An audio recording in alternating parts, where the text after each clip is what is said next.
शं वरुणः शन्नो भवत्वर्यमा शन्न इन्द्रो बृहस्पतिः शन्नो विष्णुरुक्रमः ॐ शान्ति शान्ति शान्तिः।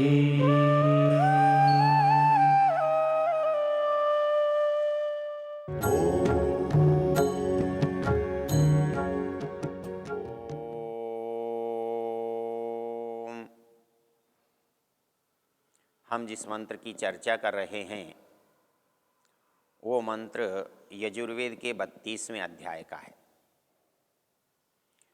इस मंत्र का ऋषि स्वयंभू ब्रह्म है और इस मंत्र का देवता परमात्मा है, अर्थात इसका दृष्टा, इसका वाचक स्वयं ब्रह्म है।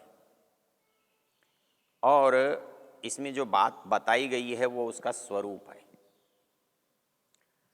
पीछे हमने इस मंत्र के प्रथम पंक्ति को देखा था और उसमें बताया गया था कि वो परमेश्वर सब स्थानों पर व्यापक है, वो सभी दिशाओं में है, सभी लोकों में है, सभी भूतों में है।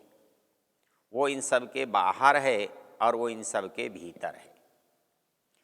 तो परित्य भूतानि परित्य लोकान परित्य सर्वा प्रदिशो दिशश्च, इसका जो तीसरा चरण है वो कहता है उपस्थाय प्रथमजामृतस्य, वो हमें कुछ उपस्थित कर रहा है। तो हमें कुछ उपस्थित कर रहा है तो दो चीज़ें होनी चाहिए।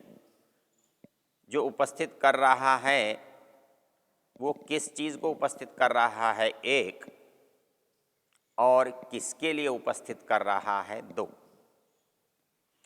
तो इस तरह से तीन चीज़ें बन जाती हैं।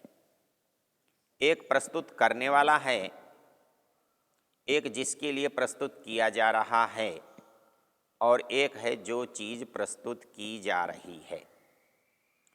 यहाँ उसके लिए कहा है प्रथमजा अमृतस्य, वो अमृत की चीज़ है और प्रथमजा है, सबसे पहले है। वो क्या हो सकता है? क्योंकि वो व्याप्त है, सभी लोकों में है, सभी प्राणियों में है। ऐसी क्या चीज़ है जो बहुत विशेष है, जो प्रस्तुत कर रहा है, उपस्थित कर रहा है, जिसको हम एक मंत्र में और तरह से भी देखते हैं। स्तुता मया वरदा वेद माता, परमेश्वर कह रहा है हमने तेरे लिए स्तुता वरदा वेद माता, उसका स्तवन किया है, उसको गाया है, उसको बताया है, उसको दिया है। एक विद्वान कहा करते थे इसका आसान अर्थ करना हो तो प्रस्तुता वया वेद माता ऐसा कर दीजिए। मैंने तुम्हारे लिए वेद रूप माता को प्रस्तुत कर दिया है। लेकिन स्तुता कहने से या प्रस्तुता कहने से अर्थ में अंतर नहीं आता, क्योंकि जब हम किसी की स्तुति करते हैं तो किसी का गुणगान करते हैं तो हम उसके स्वरूप को ही बताते हैं, उसके स्वरूप को ही उपस्थित करते हैं, और वो किसी के लिए करते हैं और कोई करने वाला होता है। तो इसके लिए यहाँ कहा गया कि वो जो प्रथमजा अमृतस्य, अमृत की जो पहली चीज़ है जिसको इस संसार के लिए उपस्थित किया गया है वो क्या है, इसको समझने के लिए आप एक और मंत्र का उपयोग कर सकते हैं। वेद मंत्रों का जो अर्थ का निर्णय करना होता है उसके लिए सबसे आसान तरीका होता है, यदि वही बात वेद में कहीं और आई है, वैसा ही शब्द, वैसा ही प्रयोग या वैसा ही प्रयोजन, तो आप इससे उसको पुष्ट कर सकते हैं, इसको स्पष्ट कर सकते हैं। तो जैसे यहाँ बात की जा रही है ज्ञान के प्रस्तुत करने की, वैसा ही ज्ञान के प्रस्तुत करने वाला मंत्र है यजुर्वेद के 40वें अध्याय में, जिसे हम सब लोग बहुत अच्छी तरह जानते हैं, परिचित हैं, हम में से बहुतों को स्मरण है। वो है सपर्यगात शुक्रमकायमव्रणमस्नाविरम शुद्धम अपाप विद्धम कविर्मनीषी परिभु स्वयंभू याथा तथ्यतोर्थान विदधाच्छाश्वतीभ्य समाभ्य। इस पूरे मंत्र की चर्चा फिर किसी प्रसंग में करेंगे। यहाँ जो प्रमाणित करने की बात है, पुष्ट करने की बात है, इस बात से दूसरी बात की संगति लगाने की बात है।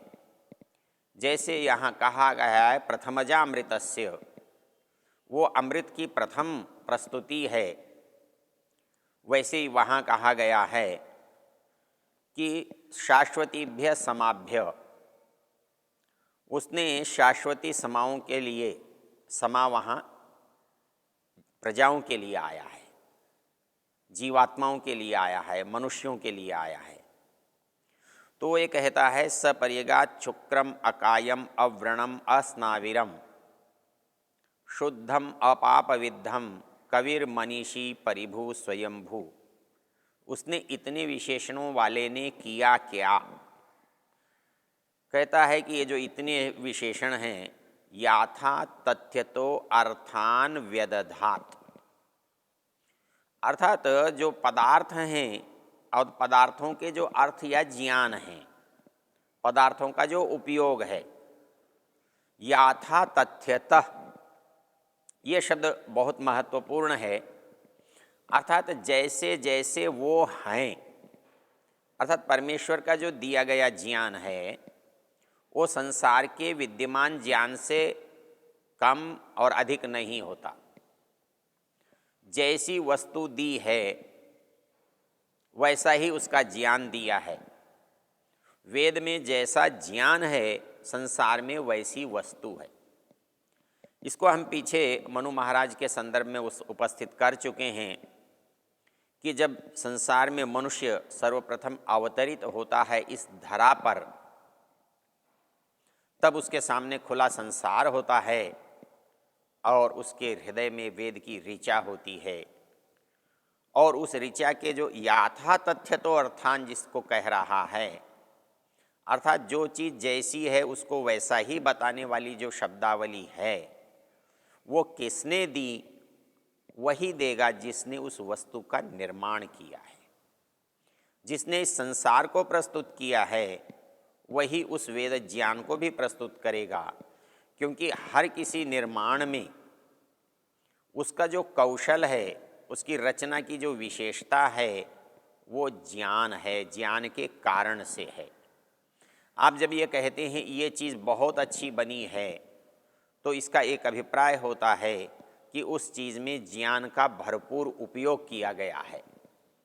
तो जैसे संसार बहुत अच्छी रचना है, सर्वश्रेष्ठ रचना है, सर्वोत्तम रचना है, तो इस सर्वोत्तम रचना का अभिप्राय है कि रचनाकार के ज्ञान की इसमें भरपूर कमाई है, उपयोगिता है। उस परमेश्वर ने इस संसार को रचने में अपने समस्त ज्ञान का पूर्ण उपयोग किया है। इसके लिए मंत्र कहता है याथा तथ्य तो अर्थान व्यदधात। उसने सभी अर्थों को याथा तथ्यतः बता दिया है। पदों को, पदों के अर्थ, वस्तुओं को, दोनों को उसने समझा दिया है। किसके लिए समझाया? तो कहता है शाश्वतीभ्य समाभ्य। दो शब्द हैं, शाश्वतीभ्य ये भी बहुवचन है और समाभ्य ये भी बहुवचन है। अर्थात दोनों शब्द किसी एक ही बात के लिए हैं। एक विशेष्य है, एक विशेषण है।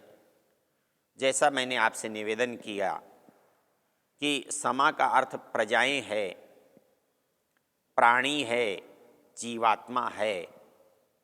तो इन जीवात्माओं के लिए उसने इस संसार को प्रस्तुत किया और संसार के साथ उसके ज्ञान को प्रस्तुत किया। तो वो ज्ञान कैसा है? तो जो इस मनुष्य के लिए सदा काम में आने वाला है। लेकिन मनुष्य स्वयं कैसा है? ये सदा रहने वाला है। अर्थात कोई भी संसार होगा, कितनी भी बार सृष्टि बनेगी, हर समय यहाँ हर वस्तु उपलब्ध होगी। वो शाश्वत हैं, अर्थात जो प्राणी आज इस धरा पर हैं, तो जब जब संसार का निर्माण होगा, जब संसार की रचना होगी, तो हम देखेंगे कि वो प्राणी हैं। क्योंकि यदि मनुष्य होगा तो मनुष्य के साथ जो कुछ होता है वो सब भी उसमें होगा। जब मुख्य चीज़ होगी तो उसके साथ समस्त गौण वस्तुएं भी होंगी। तो इसलिए ये सोचना कि हम में से कुछ होंगे या कुछ नहीं होंगे, हम जैसे कुछ होंगे या नहीं होंगे, या मनुष्य होंगे या नहीं होंगे, तो संसार की कोई सार्थकता नहीं रहेगी, संसार का कोई प्रयोजन नहीं रहेगा। तो इसलिए जब हम संसार को देखते हैं तो कहीं जंगल पड़ा है, यदि कहीं स्थान भी खाली पड़ा है, यदि कहीं भवन भी बने हुए हैं, लेकिन वहाँ यदि कोई मनुष्य नहीं रहता तो उनकी कोई सार्थकता नहीं होती, उनका कोई होने का मतलब नहीं होता। इसलिए यदि मनुष्य के होने से ही संसार के होने का मतलब है, तो मनुष्य के होने से ही संसार के हर वस्तु के होने का अभिप्राय है, हर वस्तु की संभावना है। तो इसलिए यहाँ दोनों बातें कही हैं कि ये ज्ञान भी कैसा है, जिसको दिया जा रहा है उसके अनुकूल है, उसके हिसाब का है। उसका हिसाब का कैसा हिसाब का है? वो ये कहता है कि ये शाश्वतीभ्य समाभ्य है, अर्थात उसकी जो ये प्रजाएं हैं ये शाश्वती हैं, सदा रहने वाली हैं। शाश्वत का अर्थ होता है सदा, निरंतर, सदा रहने वाली हैं। तो ये ज्ञान यदि निरंतर रहने वाली वस्तु के लिए दिया जा रहा है तो ज्ञान को भी कैसा होना चाहिए? निरंतर वाला होना चाहिए। ये संसार भी प्रवाह है। हमारे यहाँ जो सिद्धांत है, उस सिद्धांत में जो संसार हमको दिखाई दे रहा है और जो संसार हमको दिखाई नहीं दे रहा है, तो उसका विभाजन जिस समय हम करते हैं, उसको समझने के लिए जिस समय बांटते हैं, तब हम जो चीज़ कभी नहीं बदलती, जैसी की तैसी रहती है, उस वस्तु को हम स्वरूप से अनादि कहते हैं। जीवात्मा स्वरूप से अनादि है, परमात्मा स्वरूप से अनादि है, अर्थात इनके अपने रूप में कभी कोई परिवर्तन नहीं आता, कभी कोई बदलाव नहीं आता। तो इसलिए ये परमात्मा के स्वरूप में कोई बदलाव नहीं आता, तो जीवात्मा के स्वरूप में भी कोई बदलाव नहीं आता। तो जीवात्मा उसकी प्रजा है, तो वो प्रजा के लिए दे रहा है। तो कैसी प्रजा के लिए दे रहा है? शाश्वतीभ्य प्रजाभ्य समाभ्य, अर्थात शाश्वत रहने वाली। इस समय आप एक प्रश्न कर सकते हैं कि वो मनुष्यों के लिए ही दे रहा है, तो मनुष्यों के लिए ही दे रहा है तो वो दूसरे प्राणियों के लिए नहीं दे रहा है। ऐसा है कि दे तो वो सबके लिए रहा है, उसे प्राप्त कौन और कितना और कब कर सकता है ये दूसरे पर निर्भर करता है।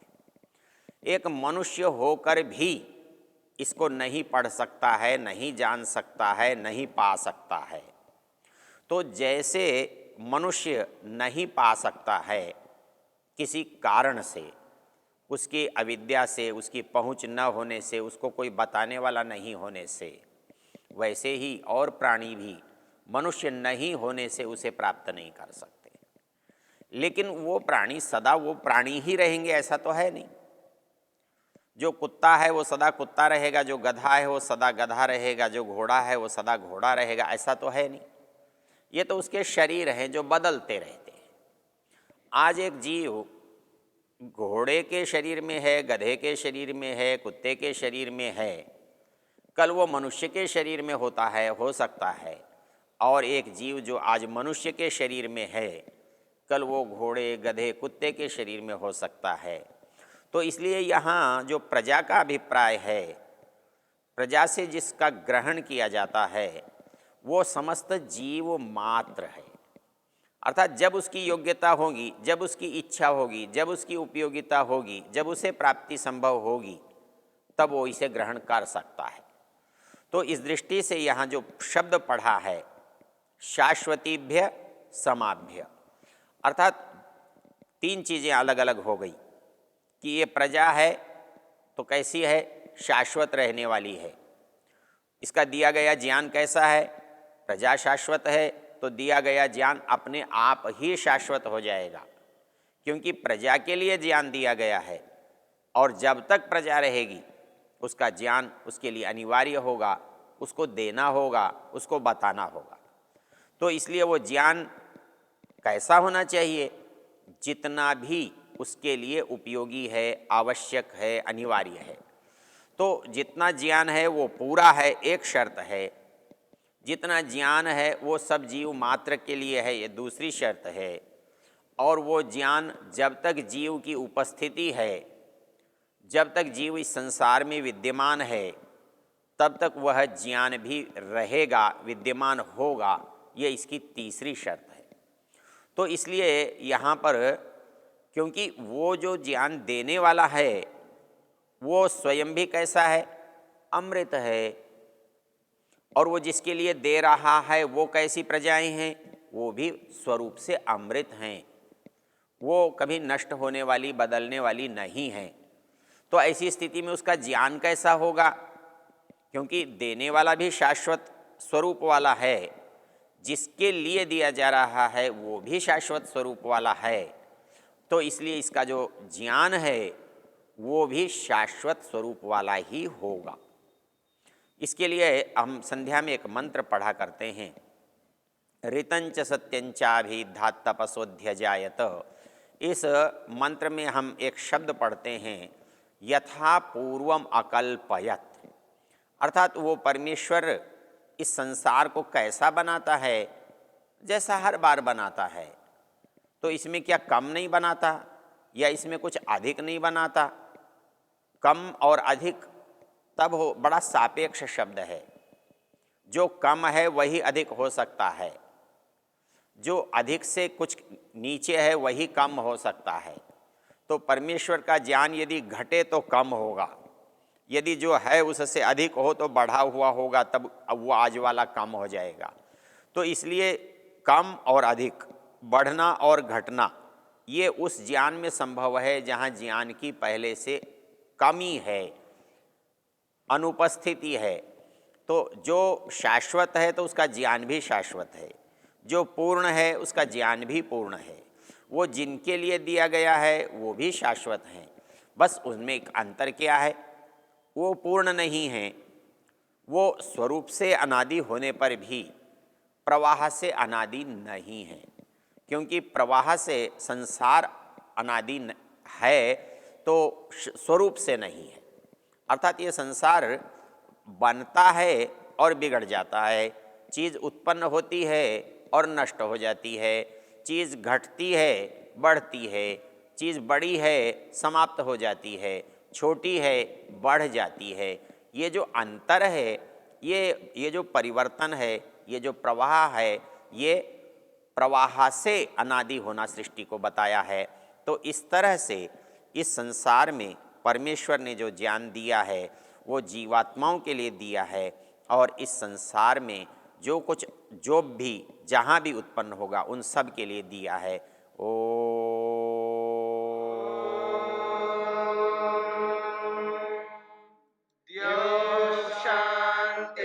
शांतिरंतरिक्षं शांतिर्पृथिवी